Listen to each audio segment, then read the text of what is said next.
우리가 주일날 오후에 배우는 말씀 가운데 나온 얘기인데, 이 세상에 존재하는 모든 것들은 그것을 있게 한 원인자가 있다 라는 얘기를 했습니다. 그죠?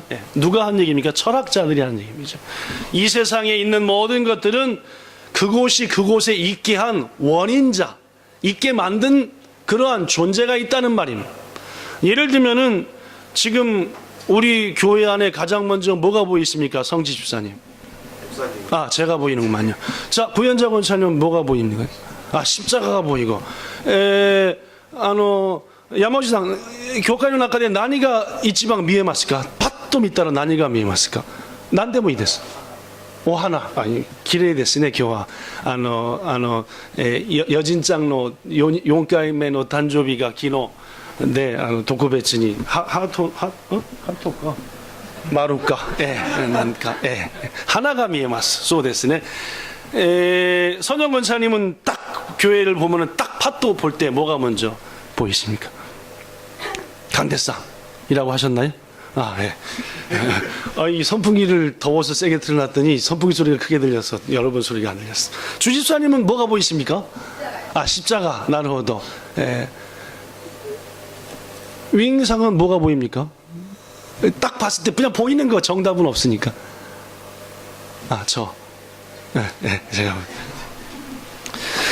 여러분이 보실 때 교회 안에 이것저것 있지만은 여기 존재하는 모든 것들은 있게 한 원인자가 있다는 말입니다. 그죠? 제가 여기 있기 위해서는 무엇보다 저희 어머니 아버지가 저를 낳았으니까 있겠죠. 뭐, 그죠?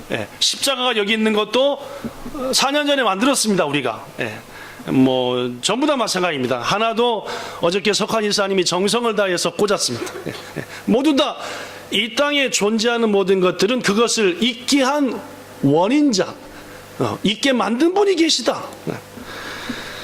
철학자들은 답은 이 세상에 존재하는 모든 것들을 있게 만든 분이 누굴 것이다? 신일 것이다 라고 해서 철학자들이 어렴풋이 추정하는 신의 존재. 그런데 여러분, 우리가 믿고 있는 하나님의 말씀인 성경은 어렴풋한 얘기를 하지 않습니다. 통역기 지금 없나요? 아, 그럼 빨리 주세요. 하고 있을 것 같은데 통역을 주세요.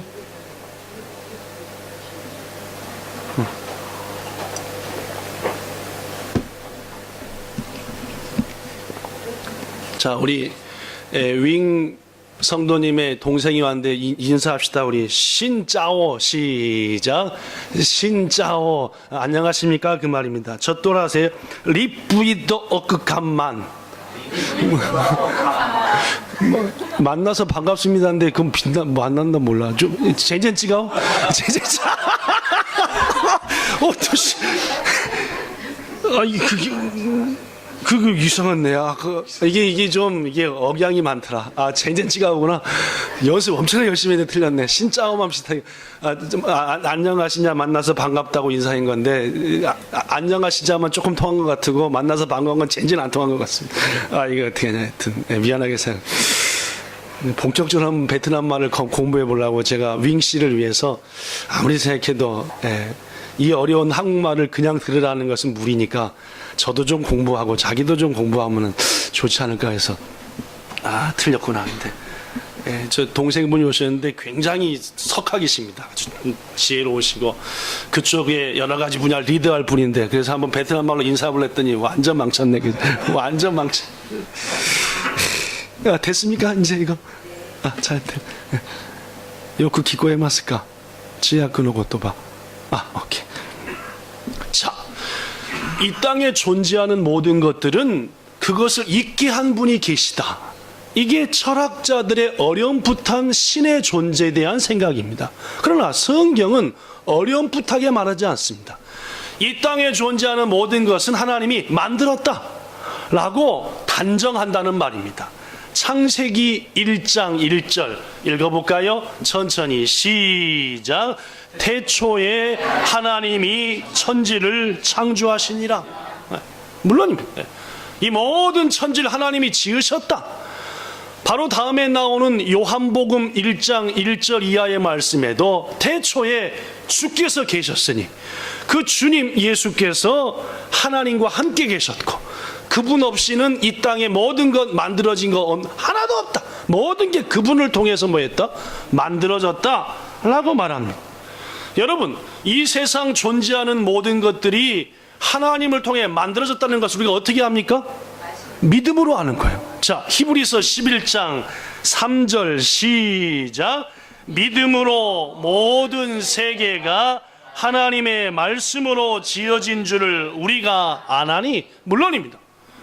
믿음으로 아는 거요. 이 세상 모든 게 하나님이 지었다는 것을 말입니다. 지식으로 아는 거 아닙니다. 그죠? 이 믿음을 가진 여러분들 축하드립니다. 혹시 이 모든 만물 하나님이 지으셨다는 믿음이 없으신 분이 있다면 그 믿음을 구하십시오. 반드시 주시리라 믿습니다. 근데 그 하나님께서 이런 말씀을 하셨어요. 이사야 43장 7절에 내 이름으로 불려지는 모든 자 곧 내가 내 영광을 위하여 창조한 자를 오게 하라. 그를 내가 뭐했고? 그를 내가 뭐했다? 만들었다. 다 와라. 너희를 내가 뭐했다? 만들었다. 왜 만들었게요? 하나님이 여러분과 저를 왜 만들었습니까? 그 이유도 말합니다. 이사야 43장 21절 시작. 이 백성은 내가 나를 위하여 지었나니 나를 찬송하게 하려 함이니라. 우리가 무지하게 잘하는 말입니다. 하나님이 말하기를 이 백성들, 이 땅에 존재하는 모든 나의 자녀들은 내가 만들었다. 뭐를 위하여? 나를 뭐 하라고? 찬송하라고. 여러분, 여러분과 저의 최고의 존재 목적은 하나님 찬송인 줄 믿습니다. 그럼요, 참 즐거운 노래로 막 하나님을 찬양하는 거, 이게 이 땅에 여러분과 저가 존재하는 최고의 목적이라. 고로 히브리서를 쓴 기자는 이런 얘기를 했습니다. 우리가 예수로 말미암아 항상 무슨 제사를 드리자? 누구께? 네, 찬송으로 우리의 마음을 담아 예배하자는 말입니다. 네. 오늘 마음껏 찬송으로 예배한 여러분들에게 하나님의 풍성한 은혜가 임하기를 축원합니다. 구약 성경에 보면은 이 페이지예요. 구약 성경에 보면은 하나님께 제사를 드릴 때는 반드시 제물을 함께 했습니다. 제물. 뭔 말씀인지 아시겠습니까? 제물에는 뭐가 있죠? 여러분이 아는 제물들, 구약 성경에 드렸던 제물들 뭐 있죠? 네, 이 어린 양, 또 뭐 있죠? 비둘기, 또 뭘로 제물했죠? 소, 그렇죠. 또 뭐 있죠? 염소, 소재, 밀가루로 빵을 만들어서, 돼지는 안 돼요. 돼지는 아니에요. 돼지는 제물로 못 썼습니다. 구약시대의 성도들이 하나님께 제사를 드릴 때는 제물이 있었는데 그 중에 가장 귀중하다라고 생각했던 제물이 뭐였냐면 황소였습니다. 소, 암소 말고 황소, 뿔이 툭 있고 눈말이 붕붕붕한 그런 암소 말입니다. 그죠? 무슨 소? 황소, 암소 말고 그죠? 숫소. 왜 수소를 최고의 제물로 여겼냐 하면은 일단은 크잖아요. 무엇보다도 크기도 함과 동시에 상당히 고가잖아요. 그죠? 그럼과 동시에 특별히 구약에 드렸던 제사 중에서 화목제라는 제사가 있습니다. 그죠? 화목제는 어떤 제사냐면은 하나님과 나의 관계를 뭐하게 한다? 화목하게. 깨져버렸던 관계를 회복시킨다.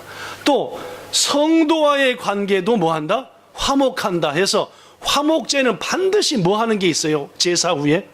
먹는 게 있었습니다. 다른 제사는 하나님께 불태워 드려버렸어요.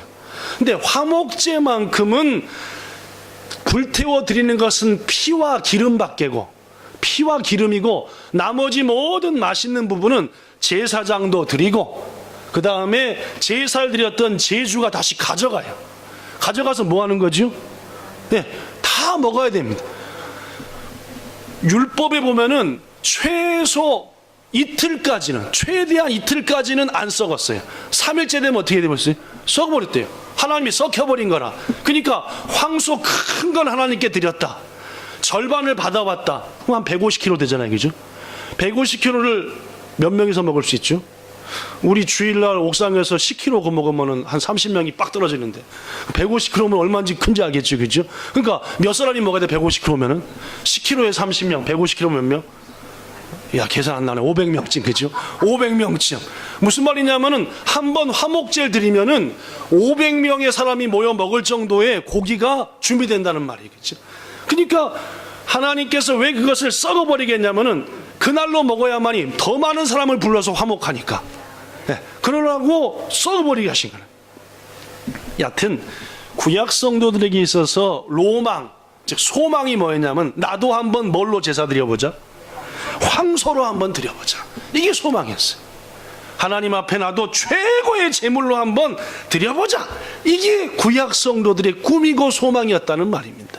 그런데 여러분과 저가 제일 잘 알고 오늘 본문 말씀해 보니까 황소로 하나님께 제사 드리는 것보다 하나님이 더 기뻐하시는 제사가 있다. 그게 뭔 제사다? 물론입니다. 오늘 시편 69편 30절에 보니까 찬송으로 감사하며 하나님을 위대하시다 높일 때 그 제사는 황소를 잡아드리는 것보다 하나님이 훨씬 더 기뻐하신다. 오늘 찬송을 힘껏 드리셨으니 하나님께서 황소를 받은 것보다 더 기뻐하실 줄로 믿습니다. 여러분에게 몇 번 소개했지만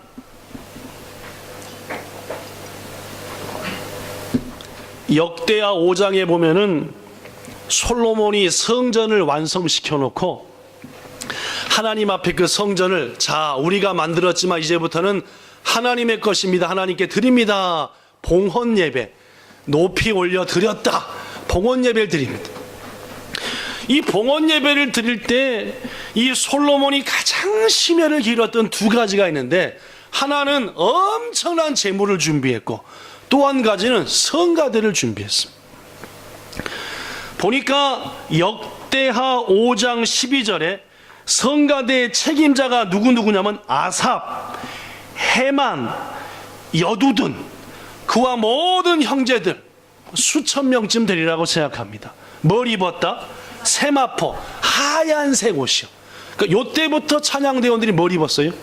가운을 입었어요. 가운. 그러니까 교회 내에서 가운을 입는 것은 목사가 가운 입고 저는 잘 안 입지만 그죠?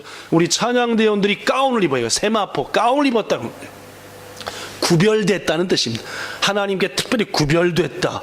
가운을 입고 찬양을 하는데 보니까 재금과 비파와 수금과 나팔 부는 사람이 있었는데 몇 명이었다? 나팔 부는 사람만 120명이고 재금과 비파와 수금은 숫자도 안 나와요. 그러니까 엄청난 오케스트라가 준비된 거예요. 수천 명의 찬양대와 악기를 하는 오케스트라가 제공돼 가지고 하나님을 지휘자의 손끝에 맞춰 팍 찬양을 하는데 가사가 뭐라고 나오냐면은 선하시도다 그의 자비하심이 영원히 있도다 하면서 하나님을 찬양하니까 하나님이 그 찬양이 얼마나 기쁘셨든지 받으셨어요. 찬양을 흠양하시고 하나님의 기쁨이 뭘로 표시되었냐면 영광으로 나타나 구름이 내려와 가지고 온 성전을 뭐 했다? 가득 구름이 꽉 찼다. 성도 여러분, 하나님이 찬양을 기뻐하신다는 증거입니다. 예. 여러분과 저가 온 마음으로 찬양할 때 하나님이 그렇게 기쁘셔서 그곳에 뭐 하신다? 임하신다는 말입니다. 우리 교회 다음 주에 주일 2부 예배를 특별 찬양 예배로 드립니다. 예배의 대부분의 시간을 찬송하는 것으로 하나님을 높여 찬양 드리는 것으로 만들어서 드립니다. 1시간 예배 딱 드릴 텐데 그 중에 50분이 찬양입니다. 정성을 다해 찬양함. 분명히 하나님께서 그 찬양 우리의 예배에도 임하셔서 하나님의 영광이 가득하게 되리라 믿습니다. 귀중하신 성도 여러분, 이번 우리 한 주간 간절히 기도합시다. 3페이지 하나님이 기뻐 흠양할 아름다운 예배를 드리게 하소서. 한 주간 동안 기도하는 거예요. 하나님, 다음 주에 우리 교회에서 특별히 하나님이 예배 중에 최고로 기뻐하시는 찬양 예배를 드릴 겁니다. 하나님이 기뻐 받으시는 예배가 되게 하소서. 리더하는 히카리 선교단과 모든 악단들과 집사님과 함께한 모든 지체들에게 성령의 은혜를 주셔서 하나님이 기뻐하는 예배를 드리시게 하소서. 무엇보다도 온 성도들이 성령 충만하게 하시고 거듭남의 은혜 누리게 하시고 구원의 역사가 나타나게 하소서하고 기도할 때, 하나님께서 다음 주에 지금으로부터 약 3천 전에 일어났던 솔로몬 성전의 영광의 역사가 우리 가운데 임하게 될 줄로 믿습니다. 시편 69편이 황소를 드리는 것보다 찬양을 더 기뻐한다는 말씀이 기록되어 있는데, 그것을 누가 썼냐면은 다윗이 썼습니다. 근데 이 다윗이 어떤 상황에서 69편을 썼느냐? 자신의 인생 중에 최고로 힘들 때 썼습니다. 앞이 안 보이고 깜깜스러울 때 썼어요. 그 내용을 보면 시편 69편 1절 3절, 하나님 날 좀 구원해 주세요. 물들이 내 영혼까지 흘러 들어왔습니다. 우리의 영혼에 물이 흘러 들어와요, 못 들어와요? 못 들어오는데 그 정도로 지금 내가 뭐 했다? 까무러쳐지기 직전이다, 그 말입니다. 죽기 직전이다. 나는 설 곳이 없는 수렁에 빠져서 깊은 물에, 큰 물이 나한테 막 넘칩니다. 물에 빠졌는데 아무리 발을 디뎌도 디딜 데가 없어요. 수영은 잘 못해요. 좀 있으면 어떻게 되죠? 죽는 거죠. 이런 상황이 다윗의 상황입니다. 시편 69편 8절, 하나님 나의 형제한테 나는 손님밖에 안 되고 나의 어머니 자녀한테 나는 낯선 사람입니다. 즉 나의 형제 자매들까지도 나를 뭐했다? 배신하고 나를 모른 채하고 손님 취급하고, 그 정도로 지금 내가 어렵습니다. 시편 69편 14, 15절에 보니까 나를 수렁에서 건져주시옵소서. 즉 자기가 지금 수렁에 빠졌다는, 이렇듯 시편 69편은 다윗이 자신의 생애 속에 최고 어려울 때 쓴 거라. 그런데 그 어려움 속에서 다윗은 뭘 한 가지 결심하느냐?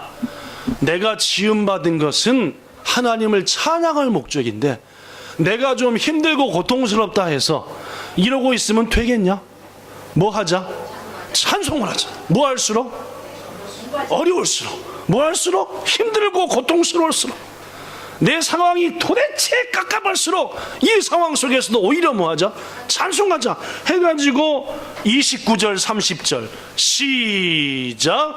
오직 가난하고 슬프오니 하나님이여 주의 구원으로 나를 높여주시옵소서. 계속 내가 노래로 하나님의 이름을 찬송하며 감사함으로 하나님을 위대하시다 하리니 이것이 소 곧 뿔과 어디 갔어, 그죠?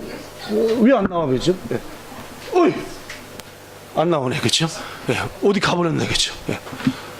뿔과 굽이 있는 황소를 드림보다 하나님을 기쁘게 할 겁니다 라고 했다는 말입니다. 무슨 말이냐 하면은 너무너무 곤고하고 힘듦에도 불구하고 네가 그러면 되냐 지금? 네가 힘들다고 네 감정에 따라서 하나님을 찬양했다 안 했다? 기도했다 안 했다? 예배했다 안 했다? 이 다윗 정신 차려라. 지금부터는 뭐 하자? 하나님 찬송하자. 하나님은 뭘 더 기뻐하신다? 소를 잡아드리는 것보다도 찬송을 더 기뻐하는 하나님, 내가 수없이 안 체험했냐? 찬송하자 했다는 말입니다. 귀중하신 성도 여러분, 우리의 마음이 기쁘고 즐거울 때 드리는 찬양도 하나님이 기뻐하시지만은 더 놀라운 찬양은 우리의 마음이 깝깝스러울 때, 도저히 상황이 찬양할 수 없을 때 마음 딱 먹고 찬양하는 찬양을 하나님이 더 기뻐하신다는 말. 결론의 말씀드립니다. 여러분 지금 혹시 갈급하시고 힘드시고 찬송할 마음 하나도 없으시고 감옥에 갇혀있는 것처럼 답답하고 막막하고 기쁨이 없습니까? 그렇다면 다윗처럼 뭐 합시다? 찬송하기를 다짐합시다. 확 찬송해버리자. 그래. 이걸 누가 했느냐? 고라자손이에요. 고라자손. 시편 42편 1절부터 보면은 하나님이여 내가 사슴이 신의 물을 찾기에 갈급한 것처럼 내 영혼이 지금 갈급해 죽겠습니다. 기도해도 기도 안 나와요. 뭐 아무것도 안 돼요. 깝깝해요. 예배 드려도 신경질만 나고 막 안 돼요. 갈급해요. 내 영혼이 하나님을 갈망하나니 내가 언제나 하나님을 만날고, 하나님도 안 계신 것 같아요. 갈급해 죽겠는데. 사람들이 종일 내게 하는 말이, 야, 네 하나님 어딨어? 너 맨날 하나님 믿는다고 설치고 댕기더니 네 하는 꼴 당하는 꼴 기가 막히다. 야, 너 하나님 그렇게 찾더니 네 하나님이 어딨냐 하며 나를 조롱합니다. 기가 막힌 거라, 고라자손이. 그러니까 자기의 마음속엔 지금 지칠 대로 지치고 짜증날 대로 짜증나고, 하나님을 불러도 응답도 없고, 그러니까 찬송할 마음도 없고. 그런데 생각해보니까 그런 가운데도 뭘 해야 돼요? 그러니까 어딜 빡 쳐요? 가슴박과 이마박을 빡 치면서 뭐라고 얘기해요? 이렇게 얘기했대요. 시작. 내 영혼아, 네가 어찌하여 낭망하며 어찌하여 내 속에 불안해하냐? 넌 하나님께 소망을 두라. 그분을 여전히 뭐하라? 찬송하라. 42편 9절부터 11절에 다시 한번 고라자손은 얘기합니다. 내 반석이신 하나님께 말하기를 어찌하여 날 잊으셨습니까? 왼수들이 나를 압제하는데 슬픈데 왜 날 냅둡니까? 내 혀를 찌르는 칼처럼 대적들이 나를 비방하여 네 하나님이 어딨어? 하고 하는데 왜 하나님은 아무 소리 안 하십니까? 하다 말고 정신 빡 차려서 다시 뭐라 그래요? 내 영혼아, 네가 어찌하여 낙심하냐? 하나님은 뭐하라? 찬송하라. 성도 여러분, 곤고할 때 찬양할 때 하나님이 뭐 하신다고요? 더 기뻐하는 줄로 믿습니다. 사도 바울은 감옥에 갇혔습니다. 복음 전하다가 열 받지요. 복음 전하다 갇혔으니까 엄청나게 두드려 맞았습니다. 뭐 죽을 정도로 두드려 맞았어요. 겨우 한밤중에 깨어났습니다. 아파갖고. 일어나자마자 뭐 했다고요? 신라랑 같이. 이야, 어려울수록 뭐 해야 된다? 거기 갇힌 모든 죄수들이 다 들었다. 어떻게 됐어요? 그 찬송이 끝나기가 무섭게 옥문이 열렸는데 뭘로 열렸어요? 지진 7도짜리예요. 7도짜리. 7도짜리 지진 나가지고 옥문이 팍 깨져버린 거 아닙니까? 그렇죠? 성도 여러분, 이번 특별 찬양 예배를 하나님 앞에 이러한 찬양을 드려서 옥문을 부숴버리는 역사가 우리를 통해 나타나기를 축원합니다. 답답하고 갈급하고 깝깝하고 뭐 된 적이 없지만 요시 이번에 내가 하나님을 찬양하여 영광을 돌리고 하나님께서 찬양을 우리에게 놀라운 응답을 주신다 할 때에 다윗을 그 어려움에서 건져주셨던 것처럼, 고라자손에게 기쁨을 주셨던 것처럼, 사도 바울의 옥문이 무너지고 오히려 간수를 구원하고 그 다음날 빌립보에 총 대빵이 와가지고 최고 높은 사람이 와가지고 사도 바울한테 모르고 때렸습니다. 모르고 가뒀습니다. 용서. 빌립보 모든 사람들이 이야, 바울이 전하신 하나님이 대단한 분이나 보다. 빌립보 보고마가 돼버리지 않았습니다. 이런 역사 뭐 할 때 이루어졌다고요? 어떤 상황에서? 막 기가 막히고 깝깝해도 찬송했던 이런 기적이 났으니 우리 다음 주 아예 마음 먹고 일주일 동안 준비합시다. 뭐 하기로? 찬송하기로. 그곳에 기적이 나타날 줄 믿습니다. 기도하겠습니다. 좋으신 하나님, 네 번째 맞는 특별 찬양 예배를 그동안 몇 달간 준비해왔고 드디어 다음 주를 맞이합니다. 마음 모아 혹 우리의 삶이 곤란한 가운데 있을지라도 정성껏 주를 찬양하여 그곳에 기적이 나타나기를 원합니다. 하나님이 기뻐 받으시는 예배가 되고 옥문이 열려지는 예배가 되며 회복의 예배가 되며 황소를 잡아 드리는 것보다 수없는 제물로 주를 기쁘시게 하는 찬양의 제사 드리기 원하오니 함께해 주시옵소서. 리더하는 희까리 선교단과 협력하는 온 성도들에게 살아계신 하나님을 마음껏 체험하고 성령 충만함 받고 찾아온 모든 영혼들이 거듭나는 기적 있기를 소망하며 예수님 이름으로 기도하옵나이다. 아멘.